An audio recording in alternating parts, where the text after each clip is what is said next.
முதல் கனி நேயர் நண்பர்கள் அனைவருக்கும் வணக்கம். ஆலமரம் அன்றைக்கு மக்களுக்கு பயன்படும் வகையில் மரங்களை நட்டு வளர்த்து பெருமைப்பட்டார்கள் மன்னர்கள். இன்றைக்கு மரங்களை வெட்டி அழித்து மமதை கொள்கிறார்கள் மனிதர்கள். ஆனால் நல்ல உள்ளம் படைத்த சில பேர் மரங்களை நட்டு பொது சேவை செய்யாமலும் இல்லை, பாராட்டப்படுகிறார்கள். ஒரு பக்கம் அழிப்பு, ஒரு பக்கம் உயர்ப்பு. தப்பி தவறி ஒரு சில இடங்களில் பழைய ஆலமரங்கள் குடை போல விரிந்து நிற்கின்றன, புரியாமல் நிமிர்ந்து நிற்கின்றன. மரம் இன்றேல் மனிதம் இல்லை, மனிதம் இன்றேல் மரம் இல்லை. மரங்கள் வளர்ப்போம், பாதுகாப்போம், பயனடைவோம்.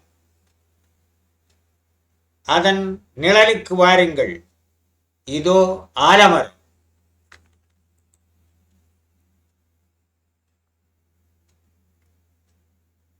குடை போல விரிந்த மரம், குனியாத நிமிர்ந்த மரம். நடைபாதை மக்கட்கு நிழல் கொடுக்கும் ஆலமரம். முடியாட்சி மன்னர்களின் முயற்சிதனை விழுதுகளால் குடியாட்சி காலத்தும் குறிப்பறிய செய்த மரம். சாரநாத்தின் தூண் போல சாலையிலே உயர்ந்து நின்று பாரதத்தின் தருமத்தை பறைசாற்றும் நல்ல மரம். பழம்பெருமை பேசுகின்ற பறவைகளின் ஆலயமா. கிளம் விழுந்த கிளைகளிலே கிமுவின் வாசனையா. பசித்து வந்த குருவியெல்லாம் பறந்து வந்த காக்கையுடன் புசித்திருந்து இளைப்பாரும் பொழுதுபோக்கு மண்டபமா. கல்யாண பறவையெல்லாம் கதை பேசும் மாளிகையா.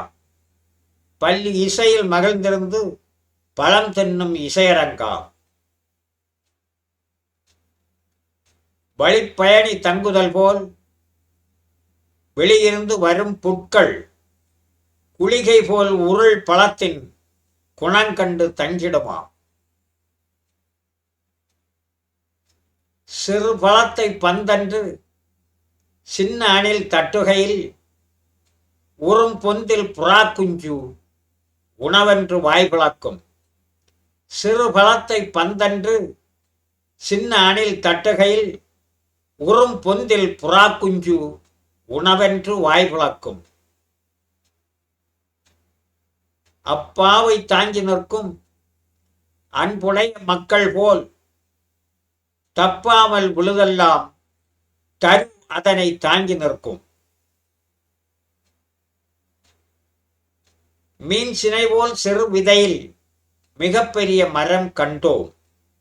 ஏன் நாமும் சிறு முயற்சி எடுப்பதனில் உயர மாட்டோம்? நன்றி. உங்கள் நாஞ்சில் சே நடராசன்.